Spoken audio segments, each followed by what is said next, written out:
तो देखते हैं आज अपन, जैसा कि आपको पता है कि हम एक पूरी सीरीज स्टार्ट कर रखी है हमने क्लास 11 की केमिस्ट्री के लिए। तो अभी अपन पढ़ रहे हैं चैप्टर नंबर 1, तो जिसके अंदर अपने पहला वीडियो देख लिया था। अगर आपको सारे वीडियोस देखने हैं तो लिंक आपको आई बटन या डिस्क्रिप्शन के अंदर मिल जाएगा।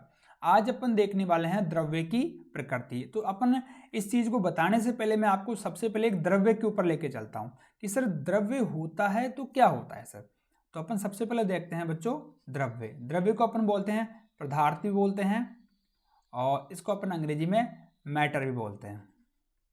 अंग्रेजी में अपन इसको सर मैटर भी बोलते हैं। तो देखिए पदार्थ का मतलब होता है कि वह मतलब कोई वस्तु है या कोई चीज समझ लो, या कोई वस्तु मान लो, कोई कंपोनेंट मान लो जो एक स्थान घेरती है, यानी कि जो वस्तुएं स्थान घेरती है उसे अपन द्रव्य कहते हैं। तो मैं परिभाषा भी साथ के साथ में लिख देता हूँ, आप लोग मेरे साथ के साथ में नोट्स बनाते चलना।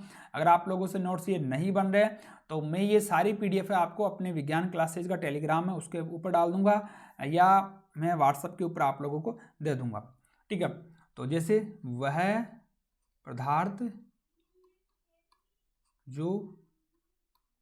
पदार्थ जो स्थान, थोड़ा क्या नीचे देखना पड़ता है ना लिखने के लिए, स्थान घेरती है तथा जिसका द्रव्यमान होता है। दूसरी बात सर, जिसका द्रव्यमान होता है वह पदार्थ या द्रव्य कहलाता है। तो ये बात आपको सबसे पहले समझ में आ जानी चाहिए कि सर वाकई में द्रव्य होता क्या, द्रव्य क्या होता है। एक कोई पदार्थ होता है, ठीक है, जो स्थान घेरता है, साथ में उसके अंदर अपना खुद का एक द्रव्यमान होता है, यानी खुद का एक मास होता है। जिसमें बात करूँ अपने इस पेन की बात करूँ तो ये पेन क्या है, अपने इस अंतरिक्ष के अंदर या इस कहीं पर भी मैं रखूंगा या इस हवा के अंदर भी, या क्या कर रहा है सर, स्थान को घेर रहा है, और इसका खुद का एक वजन भी यानी एक खुद का एक द्रव्यमान भी है। तो वो सारी चीजें प्रकृति में क्या कहलाती है, द्रव्य कहलाती है, ठीक है। तो अपन सबसे पहले अब इसका वर्गीकरण देखेंगे कि द्रव्य को अपन ने किस किस प्रकार से डिवाइडेड किया। तो अपन देखते हैं अब द्रव्य का वर्गीकरण।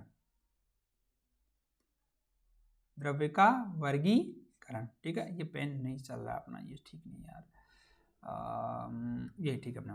देखो द्रव्य का वर्गीकरण की अपन जब बात कर रहे हैं तो वर्गीकरण अपन दो प्रकार से करते हैं इनका। वर्गीकरण की अपन बात करें तो वर्गीकरण अपन करते हैं इनका दो प्रकार से। एक तो इनका करते हैं भौतिक वर्गीकरण, एक तो अपन करते हैं सर इनका भौतिक वर्गीकरण, और एक अपन करते हैं सर इनका रासायनिक वर्गीकरण, ठीक है। तो आपको सबसे पहले पता होना चाहिए कि सर द्रव्य का यानी पदार्थों का वर्गीकरण जो अपन करते हैं वो दो टाइप से करते हैं। एक तो अपन भौतिक प्रकार से करते हैं और दूसरा अपन रासायनिक प्रकार से करते हैं। तो भौतिक का आपने पिछली क्लासों में पढ़ा होगा कि सर तीन अवस्थाएं होती है, द्रव, ठोस और गैस, ठीक है, तीन अवस्थाएं होती है। और अगर मैं रासायनिक की बात करूं तो रासायनिक में दो होती है बेटा, एक तो होता है अपने पास मिश्रण और एक होता है अपने पास में सर शुद्ध पदार्थ, ठीक है। तो ये तो भी आपको याद करने ही पड़ेंगे। और शुद्ध पदार्थों का डिवाइडेशन होता है तत्व और यौगिक में। अभी मैं आपको सारी चीजें क्लियर कर दूंगा, ठीक है। और मिश्रण वैसे जनरली दो प्रकार का होता है, एक तो समांगी और एक विषमांगी। और मिश्रण की अगर मैं बात करूं तो मिश्रण हो गया समांगी एवं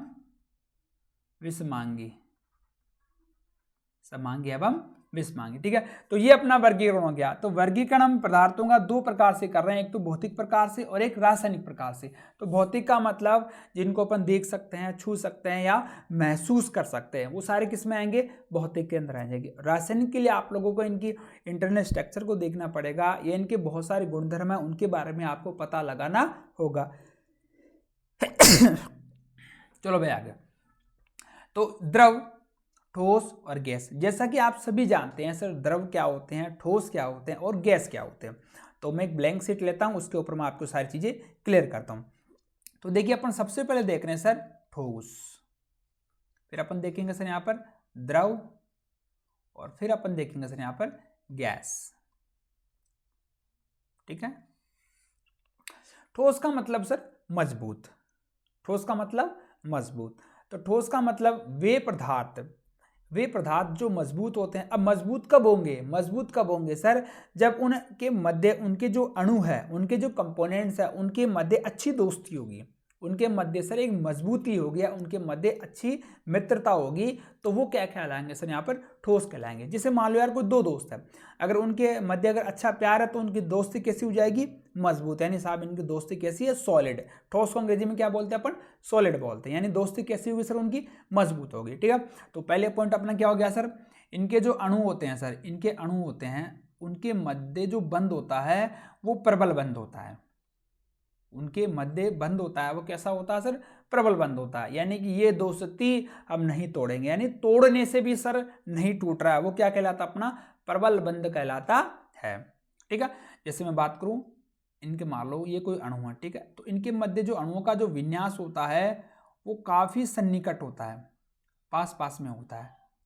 ठीक है, बहुत ही नजदीक नजदीक में होता है, इनके मध्य गैप बहुत कम होता है। इस बात का आपको हमेशा याद रखना होगा, अगर इनके मध्य इंटरमॉलिक्यूल अगर बॉन्डिंग अगर इनकी अच्छी होगी तो इनकी जो गुण है वो ठोसों के अंदर मजबूत ठोस होंगे, या अपन कक्षा 12 के अंदर जो सॉलिड स्टेट का चैप्टर है उसके अंदर हम आपको पढ़ाएंगे, या आप लोग आगे चल के पढ़ोगे इसको। ठीक है, पहला हो गया। द्रवों की बात करें सर, इनमें सर मजबूती तो होती है लेकिन ठोसों की तुलना में सर कम होती है, यानी कि अगर इनके मध्य बॉन्डिंग की बात करूं तो ठोसों की ज्यादा होती है और द्रव की कम होती है। ठीक है, ये आपको ध्यान रखना। लेकिन गैस की तुलना में यहाँ पर द्रव की मजबूताई ज्यादा होती है, क्योंकि सर इनके मध्य जो अंतराण्विक जो बल होते हैं, इनके मध्य जो बॉन्डिंग होती है ना, वो सर उनकी तुलना में थोड़ा सा पास पास होती है। ठीक है, तो अपन इस द्रवों को इस प्रकार से यहाँ पर बता सकते हैं। ठीक है, और अगर मैं गैसेज की बात करूं तो गैसेज में क्या होता है, यहाँ पर गैसेज के अंदर कोई बंद ही नहीं है, दुश्मनी है इनके अंदर, तो आप इनको बंद बोल भी सकते हैं या नहीं भी बोल सकते हैं। कुछ लोग इस गैसों के बंदों को वांडरवाल बंद भी बोलते हैं और कुछ लोग इनको बंदों को बोलते ही नहीं है। तो अपन देख लेते हैं, इनके मध्य इनके जो अणु है या इनके जो कण है, इनके कंपोनेंट्स है वो बेटा दूर दूर रहते हैं। ठीक है, इनके मध्य किसी प्रकार का कोई प्रेम भाव नहीं है, इसी वजह से आसानी से उड़ जाते हैं। ठीक है, तो पहला बात तो ये हमें पता लग गया सर। दूसरी बात अपन करें सर, इनकी दूसरी बात करें कि सर इनके गलनांक क्वथनांक आदि उच्च होते हैं। किनके सर, सबसे ज्यादा ठोसों के होते हैं। साथ में मैं आपको कुछ छोटी छोटी चीजें और यहाँ पर बताने वाला हूं जिनका आपको ध्यान रखना कि सर इनका एक निश्चित आकार, इनका सर एक निश्चित आकार व आयतन होता है। सर इनका एक निश्चित आकार व आयतन होता है, और गैसेज के अंदर ऐसा कुछ भी नहीं होता है। गैसों का न तो कोई निश्चित आकार है न कोई इनका निश्चित आयतन होता है, तो ये गुण गैसों के अंदर नहीं पाया जाता है। ठीक है, लेकिन द्रवों के अंदर आप लोग देखो यार, द्रवों का क्या होता है बेटा, आयतन तो निश्चित होता है, आयतन तो क्या होता है बेटा, इनका निश्चित होता है। ठीक है, लेकिन सर इनका आकार निश्चित नहीं होता है सर, आकार निश्चित नहीं होता है। क्यों नहीं होता है यार, सीधी सी बात है यार, तुम लोग एक गिलास का पानी लो यार, एक गिलास में आपने क्या लिया बेटा, पानी से भर लिया गिलास को, ओके भर लिया सर। अब इस एक गिलास के पानी को अगर तुम लोग बेटा किसी बड़े बर्तन में डाल दोगे ना, तो वो इसी बर्तन का क्या लेगा बेटा, उसका आकार ले लेगा। यानी कि आप लोग चाहे उसको एक लंबी सुराही में डाल दो तो भी ये उसी आकार में डल जाएगा, बड़े पतीले में डाल दो तो भी उसी के आकार में चला जाएगा। यानी कि सर इनका आयतन तो निश्चित होता है सर, है वॉल्यूम तो इनका फिक्स होता है, लेकिन सर इनकी जो आकार है, इनकी जो आकृति है ना, वो सर यहाँ पर निश्चित नहीं होती। और गैसेज के अंदर तो दोनों ही गुण यहाँ पर फिक्स नहीं होते हैं। ठीक है, तो ये थोड़ा आपको थोड़ा सा ध्यान रखना है और द्रव और गैसेज के बारे में। ठीक है, आगे चलते हैं अपन। अगर आपको वीडियो पसंद आ रहा है तो हमारे मोटिवेशन के लिए आप वीडियो को लाइक भी कर सकते हैं, कोई सवाल है तो आप हमें कमेंट में जरूर कीजिएगा।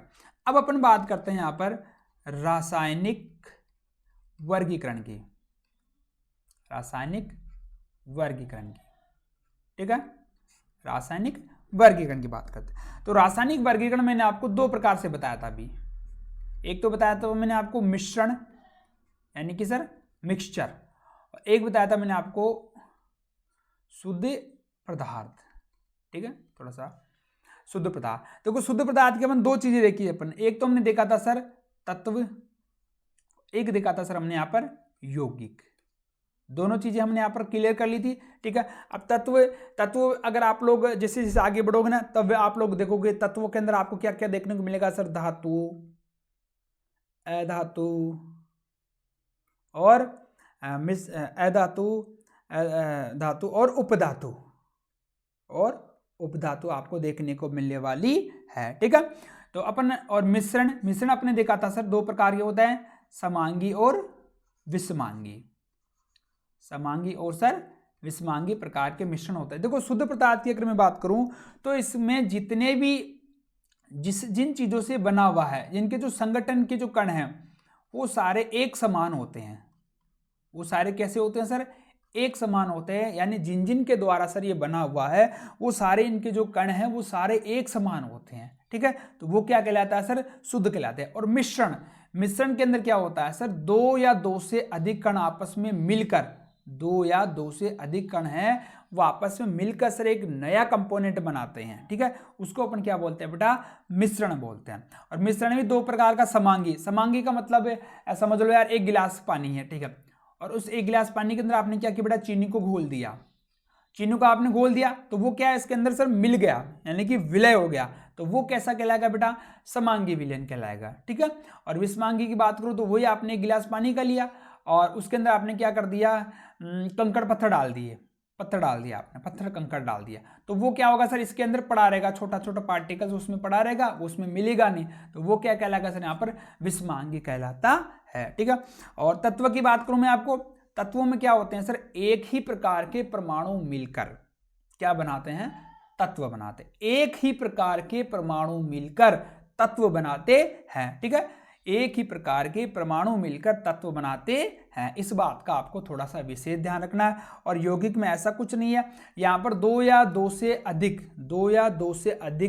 परमाणु मिलकर, दो या दो से अधिक परमाणु मिलकर सर यहाँ पर जो नई चीज बनाते हैं उसे अपन यौगिक कहते हैं, ओके। तो मेरे हिसाब से शायद ये चीजें आपको क्लियर होगी। और अपन अगले वीडियो के अंदर देखने वाले हैं, द्रवों के गुणधर्म देखेंगे और उनका मापन करने वाले हैं, ठीक है। आज के लिए इतना ही। अगर आपको उनके नोट्स चाहिए तो आपको हमारे विज्ञान क्लासेस टेलीग्राम चैनल पे भी मिल जाएंगे, या आप लोग हमें व्हाट्सअप भी कर सकते हैं, ठीक है। तो वहाँ पे भी मैं आपको इनके नोट्स को PDF अवेलेबल करवा दूंगा। Thank you so much.